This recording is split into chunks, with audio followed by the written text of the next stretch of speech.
A very good evening to all the participants. My name is Dr. Vignesh. I am part of the National Digital Library of India team. We are also one of the co-organizers and technical support partners for this 25th PN Panikkar National Reading and Digital Reading Month celebrations. As you are aware, we have been organizing a series of webinars during this month-long celebrations. And today is the 12th session on in this series of webinars. And today's topic is highly relevant. It is how to achieve universalization of education through reading or digital reading. And we have very renowned and career civil servant with us, Sri TKNaidoo sir, who was a 1963 batch Union Administrative Service officer from the Punjab Cadre. He served as one of the very long-served advisor to the Prime Minister of India with the rank of the Minister of State. And we are very pleased to have you today with us for this session. I'm sure all of our participants will enjoy your session. And with this opening remarks, I request Balakapalji to formally welcome our resource person and the participants. Over to Balakapal, sir. Video, is it? Can you see me? Vignesh ji, can you see me? Sir, I think there is something wrong with your video, but you can now we can see you, sir. Okay. Go ahead, sir, please. Thank you, Dr. Vignesh. You have rightly said, is the most renowned personality of the country, Sri TKNaidoo, the IAS officer from Punjab.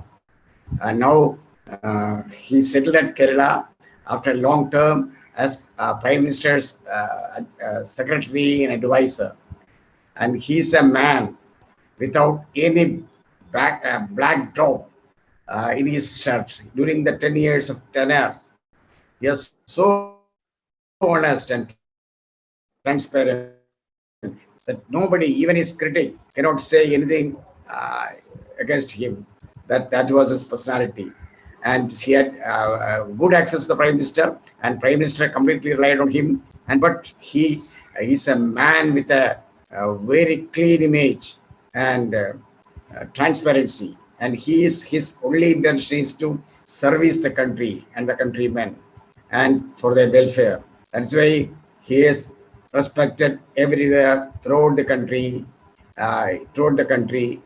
and all the IAS officers are respecting him because of seniority and his nature of service and his long stint in the administrative service as I'm again repeating, the clean and transparent officer of the country.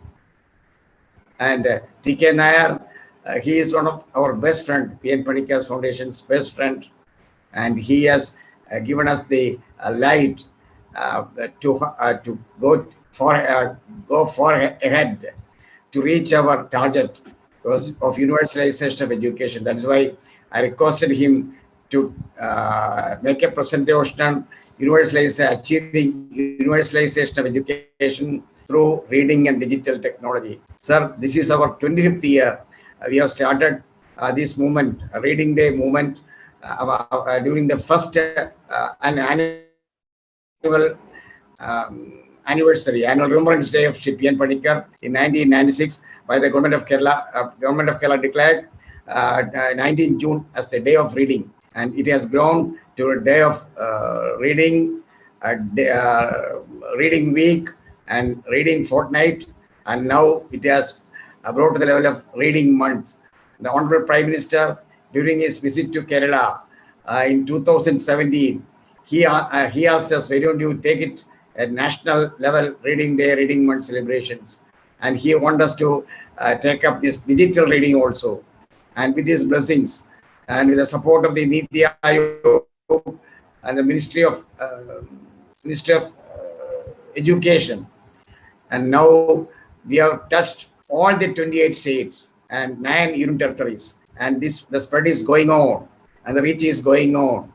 And we could reach the unreached by 2022 when the country celebrates its 75th year of independence. And we will, as per the aspirations of the Prime Minister of India and all the well-wishers of the country on PN Panikkar Foundation, and we are marching ahead with the support of people like you, and we will touch this 300 million population by 2025, by 2022, and 2025 we have a big aspiration, and we are marching ahead with the support of everybody, including the Digital Library of India, Ministry of Education, Higher Education, and the support of the PMO, Niti Aayog, everybody, that by 2025, the India's 6.65 lakhs panchayat will have digital libraries. The dream of the PN Panikkar is that every village should have a library. His dream is getting materialized by 2025, when the country celebrates the 70th annual anniversary of our Republic Day during 25th January. By December 25th January, by December we'll reach the target of having digital libraries in the entire villages of the country. The 6 point in all panchayats, not the villages, all panchayats of the country. With the blessings of the people like you, sir, and the blessings of all our well-wishers, especially the Prime Minister of India and the Chief Minister of Kerala and all others. We are marching ahead without any political affiliations, apolitical. That's our strength, and that's our strength. So, with these words, I am welcoming again Dr. Shri TKNaidoo to this August webinar. And sir, kindly start your session, sir. And I am welcoming all the participants, all the panelists, and all the team behind this program.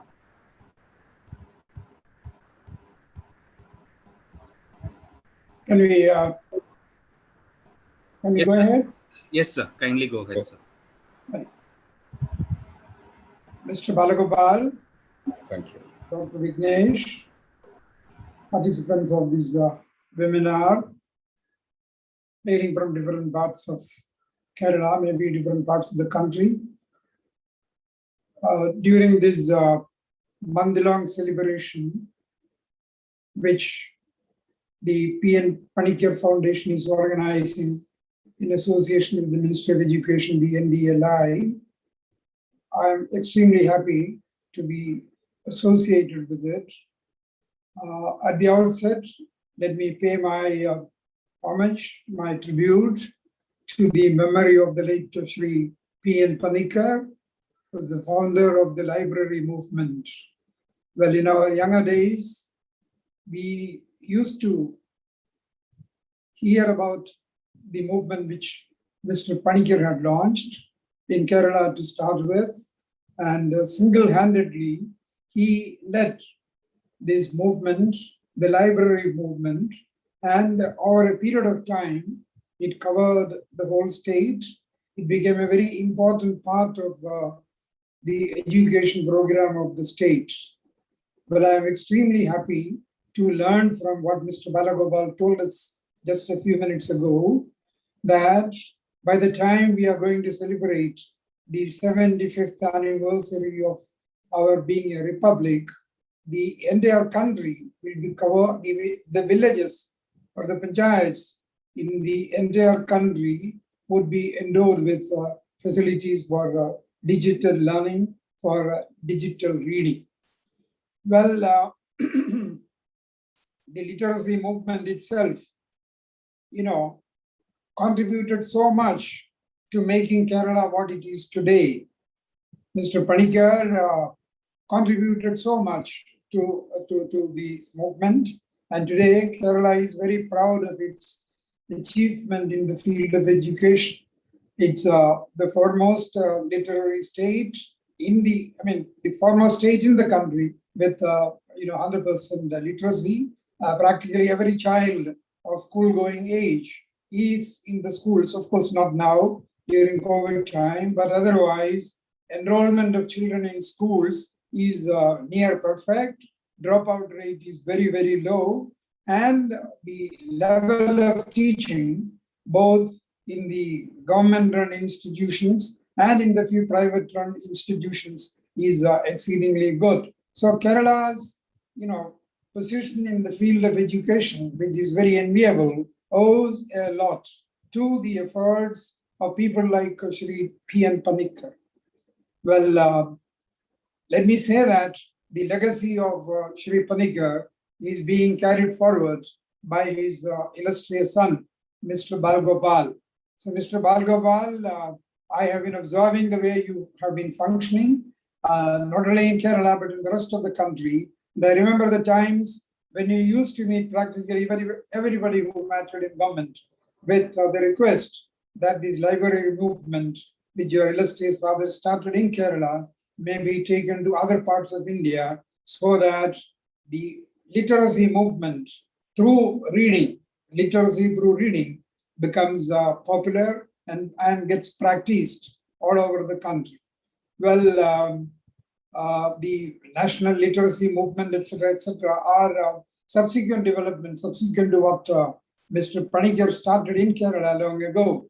Well, I mean, let me say that in the context of this great pandemic called the COVID, we are living in the shadow of this pandemic, and it has affected, not only the lives and livelihood of elderly people, but the education of children, our children. They are one of the worst sufferers on account of this pandemic, which has necessitated the closure of all educational institutions practically all over the country. I think even today, in most parts of the country, schools and colleges remain shut on account of this COVID, problem. Well, in this context, digital learning assumes far greater significance, far greater importance and relevance than it used to be in the normal times. Today, schools, colleges, they are largely, mostly dependent upon e-learning or online learning. And it is very easy to say it. It's very fashionable to say that, all schools are linked and this, that, and the other. But when we go into details, we realize that the digital divide in this country is really very, very genuine and very serious. And to my mind, unless we seriously address this problem of digital divide, large number of children, unfortunately those belonging to the poorer sections of society, will be deprived of the benefits of education. That will be a very sorry state of affairs, and the central government institutions in the field of spreading literacy under the central government and the state governments in particular will have to pay great attention and evolve very coordinated schemes to ensure that the children in the schools, let me emphasize particularly in the underdeveloped areas, in the government schools particularly, the facilities have got to be provided. First of all, the infrastructure which is required in the schools. Now, even in Kerala, in some remote areas, in spite of all the efforts which government has been doing, there are problems. So we can imagine that in many less developed parts of India, the problem of digital infrastructure in schools will continue to be a matter of serious concern. So the first task, I think, before us, before the country, before the governments of the government of India and the state governments, is to ensure that schools are properly equipped. It's a gigantic task. It involves lots of money, and more than money and effort at government level, the involvement of the teachers is critical. And teachers, some of them may have to be trained. Some of them may be, literate in this area. Without much of training, they may be able to, impart digital education to their children. But I'm afraid a large number of them have got to be trained or retrained so that they are properly equipped, they are competent professionally competent to impart education to students through these means. And another matter of concern is the the number of children who are without these electronic contraptions, either an iPad or a what you call I mean, the least is at least a smartphone. And there are many children, particularly living in rural areas, in many parts of the country, who are deprived of this, who just do not possess this. I think even in a fairly advanced state like Kerala, where people are very conscious of the fact that their children have got to be given all the facilities to be educated properly, there are many children, I understand, from poorer families who do not yet have the smartphones, and therefore denied the opportunity to avail themselves of the facility for e-learning.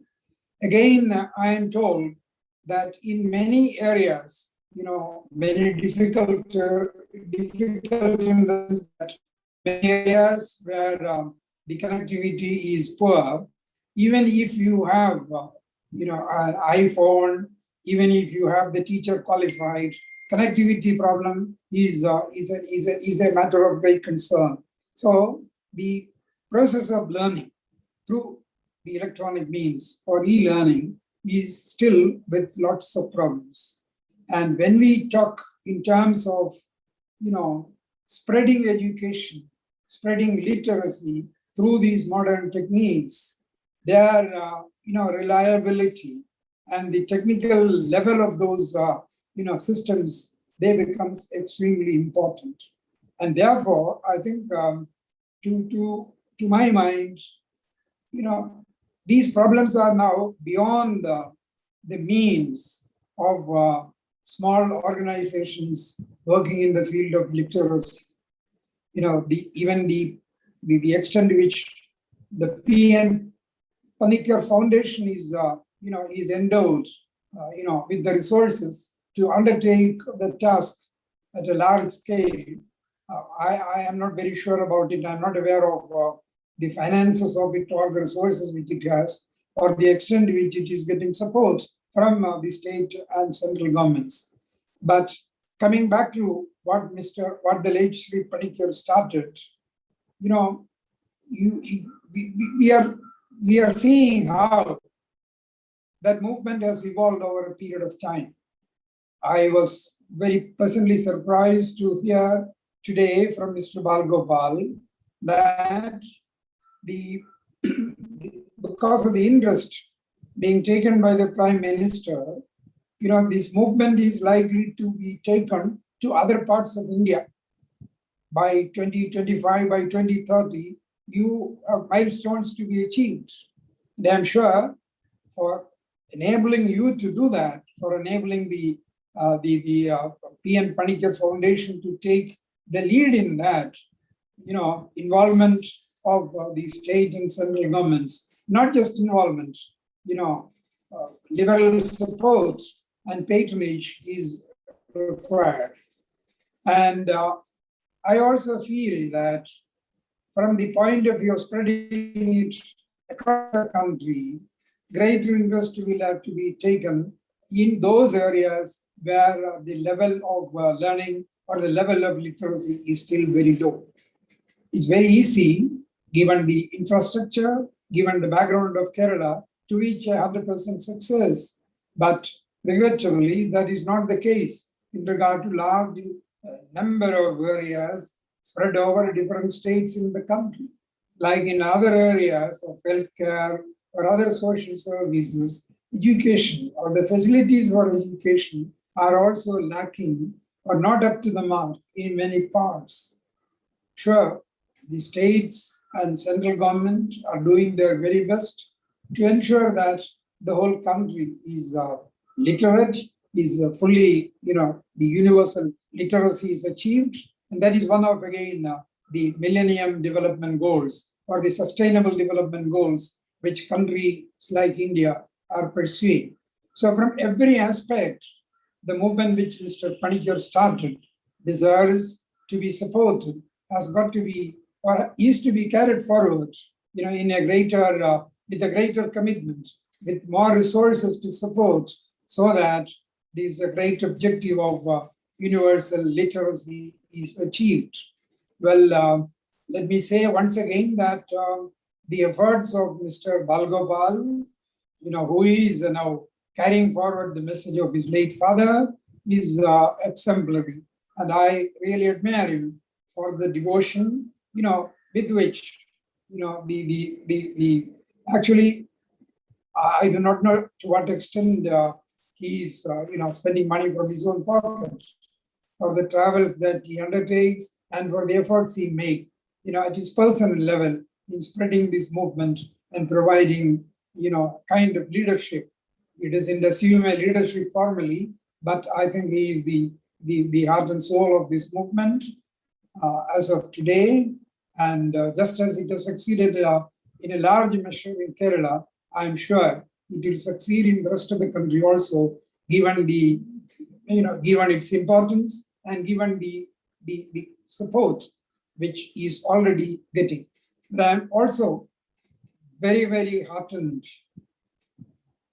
to see that the Prime Minister of India has taken personal interest in this.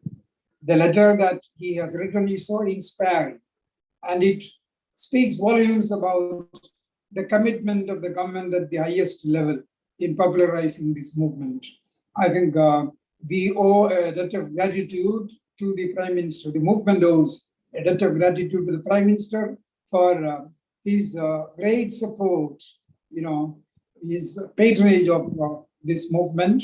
And I'm sure with such high degree of commitment at the highest level in government, the success of the success of the library movement or the movement which Panikkar has started is assured. Well, Mr. Bhalgopal, Mr. Vignesh, I am not an expert in literacy movement. My understanding and knowledge of it is limited to what I have been able to gather from Mr. Bhalgopal and his colleagues.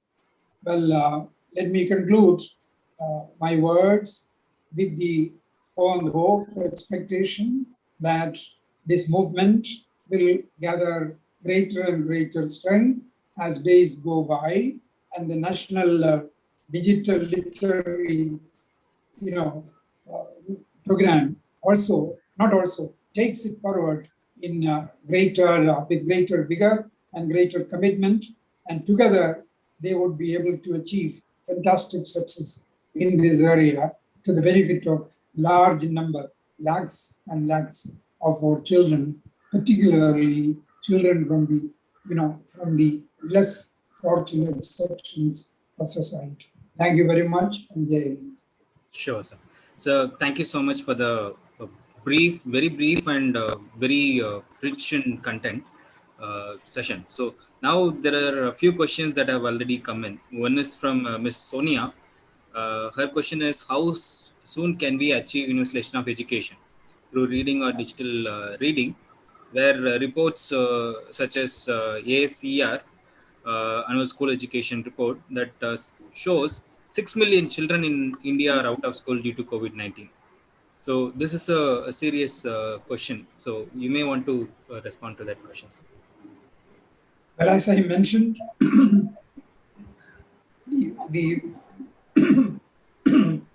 the most important problem or the greatest challenge that India, like many other countries, facing today is the pandemic COVID. It has disrupted lives of people, it has destroyed livelihoods of people, and as far as children are concerned, it has disrupted their education in a manner which we could never imagine. We have such success in taking children to the schools. In Kerala, it is it's 100% success. We have been able to, to ensure that children do not leave schools midway. These are all problems in the beginning. But after having achieved all that, we are now faced with a more serious problem. A problem where, on the one hand, you have the infrastructure ready, you have the teachers ready, everything is ready on one side. But even though the children are willing to go to schools, we are forced to stop them from going for fear of their lives. So this is the tragedy of the day.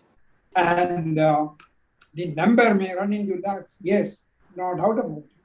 But as I briefly mentioned, among these children, those who cannot afford, the tools or the means of accessing e-education is also very high. So these are big problems, and the state governments, Government of India are doing their very best to tackle this. It will take a little time before we get back to normal, but in the meantime, we have to make do with the best that is available, and in achieving that, it has got to be a very concerted effort at all levels. Sure, sir. Sir, I have a personal question. So the government of India, as well as the various state governments, are spending a huge amount of money in public education, right? And during this pandemic, especially during the pandemic, I have Yeah. personally seen a lot of children, especially from the government school, who are like not even having access to the basic uh, reading materials, or they don't have any access to their teachers. Unlike private, at least the government aided private schools where they had regular online classes, at least for a couple of hours in a day, which helped them at least to I won't say it's complete 100 percentage takeaway, but at least some 20-30 percentage are there. But given the size of this country, majority of the children are in government schools. So, and also government school children, like I have recently been visiting a lot of villages near my place. I could see both the parents are like daily wage laborers, and the father goes to work, and most of the time the mother doesn't have a phone, and the father mostly has a normal keypad phone, which is not a smartphone. And because of this, the children are also forced to go to very meager jobs, daily wage jobs. So what are we envisaging that's going to happen in the near future to our, are we really doing justice? Is the government and the entire system are able to meet the requirements of these young children who want to be in the school system, but they have a lot of challenges, both at the family level, financially, and they won't peer circle. So I would need your views on this. Well, as I said, the greatest challenge before this country, you look at any area of human endeavor, COVID has created a problem, COVID has created a challenge. And the entire efforts of the country, maybe, at the government of India level, maybe at the state level, maybe at the level of the Panchayati Raj institutions, efforts have got to be made, concerted efforts have to be made to overcome or to meet these challenges. Well, I know that it is easier said than done. Resources are limited. Let's understand that. Government of India is spending huge amounts of money. State governments are spending large sums of money in order to attack, or in order to manage, or in order to tackle different aspects of the problem thrown up by COVID. Well, education is one of the most important, particularly as it affects the lives of children, the future of this country. Therefore, investing more and more in education, particularly, in making the e-learning accessible and affordable to the largest number of children, particularly in the rural and backward areas of this country, is, to my mind, as big a challenge as feeding the people. COVID has taken away livelihood from many people. Many people in many parts of the country have to depend upon the largesse of government. Food packets, articles of daily life, they had to be distributed by governments to see that these people who are deprived of their jobs do not starve. So huge amounts of money are required for that, just to keep the people alive. overnight, we cannot create employment opportunities. And even if employment opportunities, say for instance, in the construction sector were available, because of COVID, they cannot be, used at the moment. So take a state like Kerala. Kerala has had large number, lakhs of guest workers coming from other parts of the country, mostly employed in the construction sector. Large number of them have settled down, and their children are going to schools here. But today, what is their plight? They have no access to, they do not have any employment opportunity. You cannot fault anybody for that. Government restrictions arising out of concern for COVID stop construction activities in a large scale. Consequently, the large number of people are affected. And that, adverse impact on children is much more. And therefore, special attention has to be paid. And let me also say that it's going to be very costly to equip the children with an iPhone or with other means through which they can access education. But what is the alternative? I gather from newspapers and from what is happening around us in Kerala, that large number of organizations, including panchayats and social organizations and philanthropic individuals, are coming forward to donate or to contribute or to make available iPhones to children. It is a daily occurrence in Kerala today.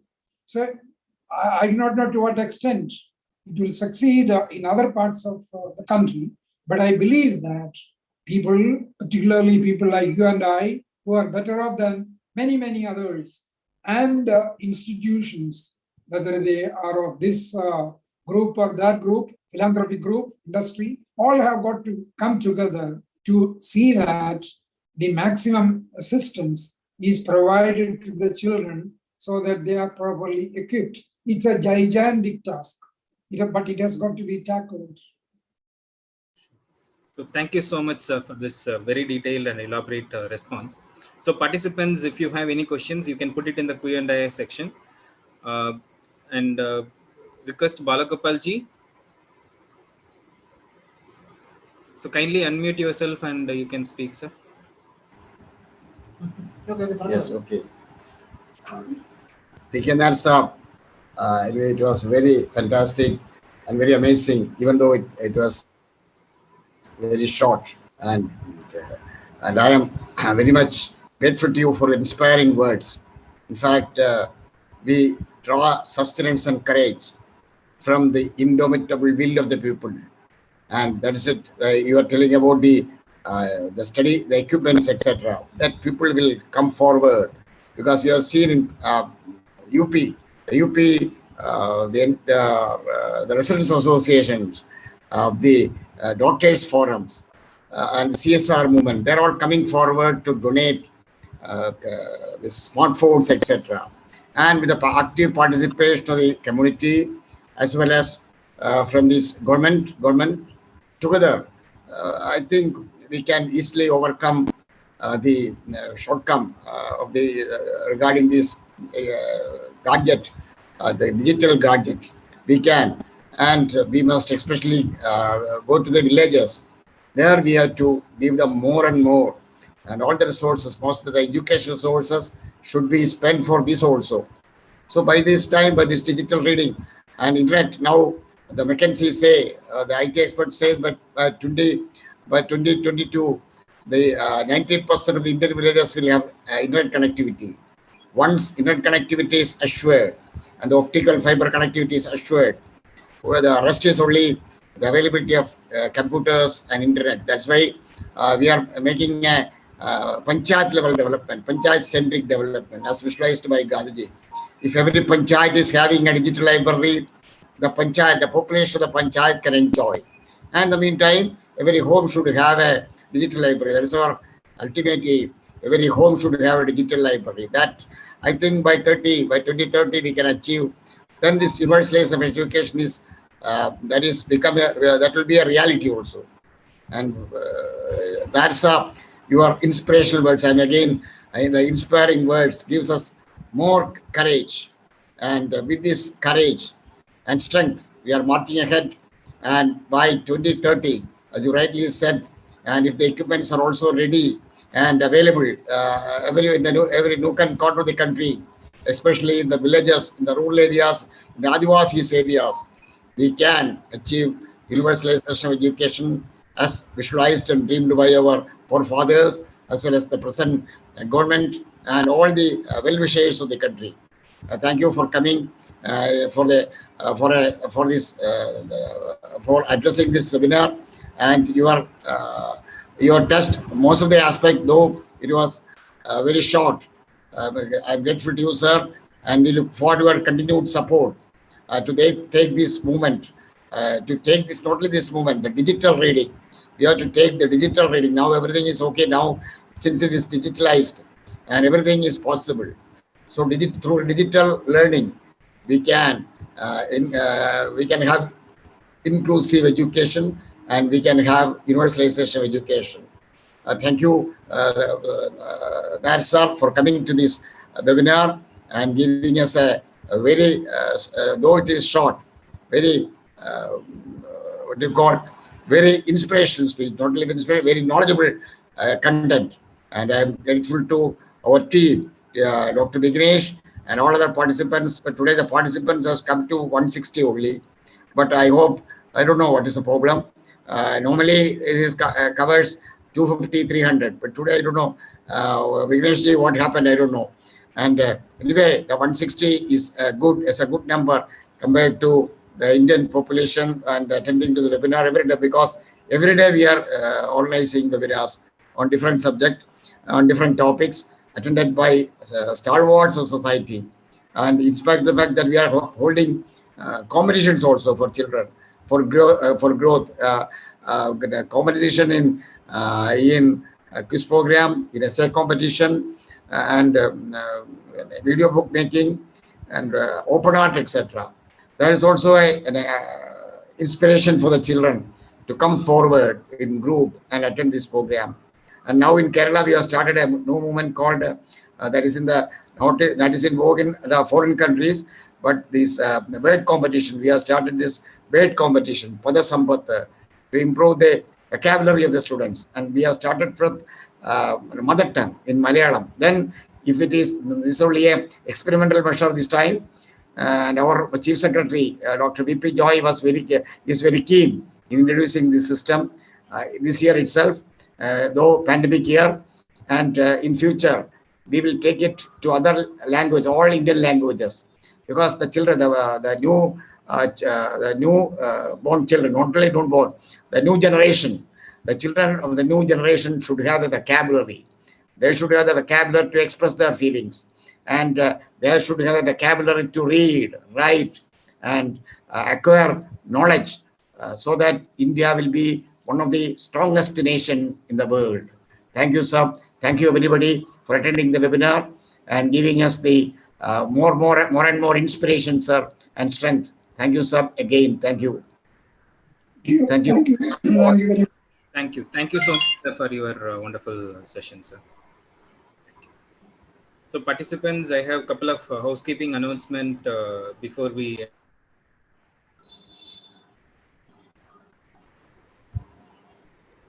So the first is you have to first register for the session. Then only you will be able to submit the feedback form. So I'm sharing the registration URL, feedback form URL in the chat. Oh.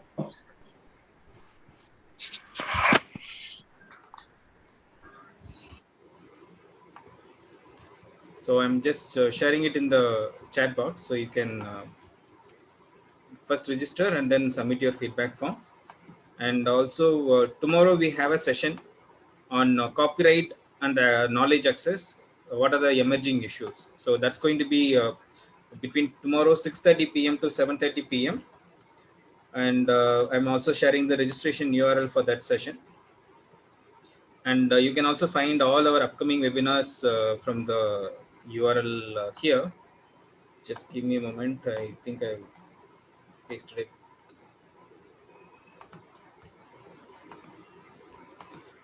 Yes, I'm just pasting the registration and feedback form URL in the chat box to all the participants.